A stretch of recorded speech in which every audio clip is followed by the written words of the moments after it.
I was sort of waking up, and the same thing happened with my blanket. I have a fuzzy blanket, and that looks exactly like the coconut pastries that I was eating, and I was facing it. So I know my eyes were sort of opening, and I was picturing my blanket as delicious pastries.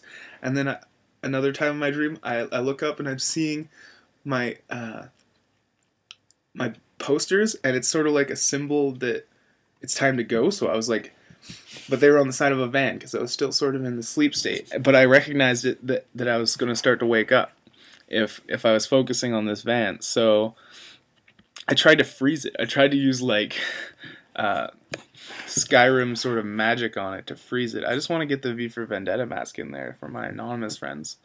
Just a little tribute. Where was I going? Right. So the truck. After I try to freeze the van and it fails, so I just kind of force pick it up and then like put it on its side so I don't have to look at the side anymore.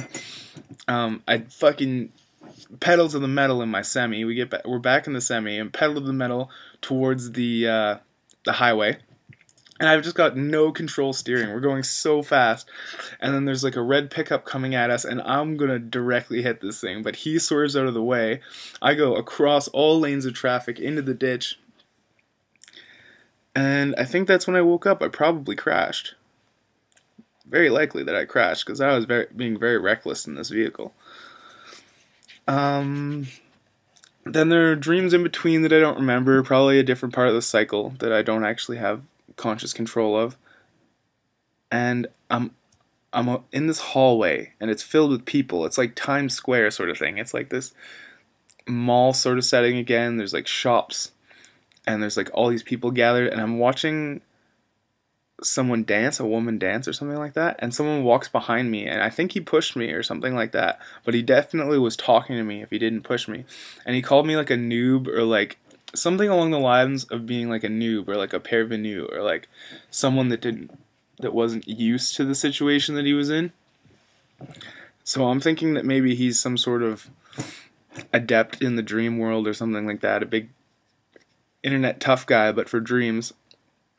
And I turn around, and he's coming back towards me because I looked at him, and he's walking by, and I think he said something again, and I just like stop him.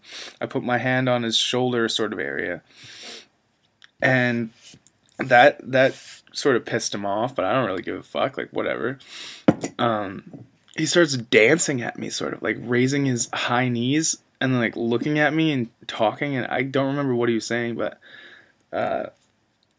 I think he was just calling me on, you know. He was like forcing me to adapt to his forward advance. He was advancing towards me with his knees going up and like dancing, and like sort of that thing that children do, like when they swing their arms and they're like, if you get hit, it's your fault, that sort of thing, you know. It was very childish. So I just kind of stood there. I was backing up a little bit, and he keeps trying to attack me, and I'm just not having it. I believe I did hit him. I'm not quite sure. But then he tried to rip me in half. It's like he grabbed my hair and he tried to rip my entire consciousness apart from itself. And he had a lot of difficulty with that. So he said he was impressed with me. Which I didn't even really take as that much of a compliment. The fact that I was unable to be destroyed was impressive. It's just kind of natural, you know. I am invincible, an invincible shield in the dream world. I'll probably die in this world, but that's alright with me, you know, no big deal. Probably done it before, so people do it all the time. Everyone does, so I don't see why I should be too afraid of it. Doesn't make sense to me why I should fear something that's completely natural. And it's good for evolution too, right? So we'd still be a ball of jelly if it wasn't for death. If we were perfect in our first form, right? There would have been no advancement. If we were immortal in our first form. So we're still with the aggressor. I'm falling asleep, and I don't like this guy, so I keep going back. I wake up, and I force myself to go back to sleep and to follow him. And when I get back, he's got like a bunch of other big dudes. He's a pretty big guy, but he's got a bunch of other big dudes huddled around him, and they're talking about me, and then he's trying to organize them to sort of kick my ass or sort of thing, right? And then I'm just laughing at them like, you bitch, you have to go and get all your buddies to kick my ass because you're unable to do it. I thought that was really, really amusing. And then I feel them all hit me at the same time, and I wake up. And then I was like, okay, I'm not down and out. I'm going back. So I force myself back to sleep, and I see him again, and he's sort of huddled over because, like, when I woke up, I was pissed. And I was just laying in my bed, imagining my hand around his throat. And I was just going to pick him up and throw him into the floor and I just wanted to destroy that person.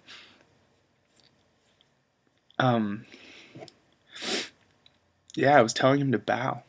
It's a little arrogant, but I knew I was his superior. And no matter how many times or how many people he got against me, I could come back. So I go back to the dream world because just imagining choking him wasn't enough. I wanted to actually be conscious of having my fingers around that guy's throat. So I go back into the dream world. I'm usually not like this. I'm usually a very peaceful person.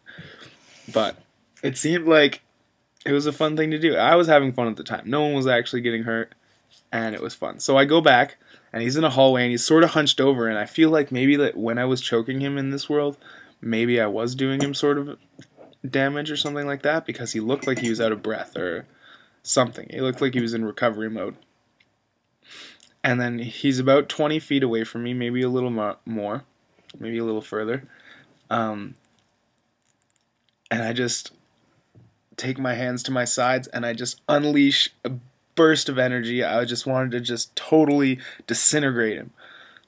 And at the same time, he had the same motion, and he countered it, and it was like a very Voldemort Harry Potter situation. It was like a black and white flash, and then I woke up. It was like black and white meeting, and I'm not even sure if I was the black or the white anymore. I don't even know if I'm evil or good now that I was giving into that aggression so easily.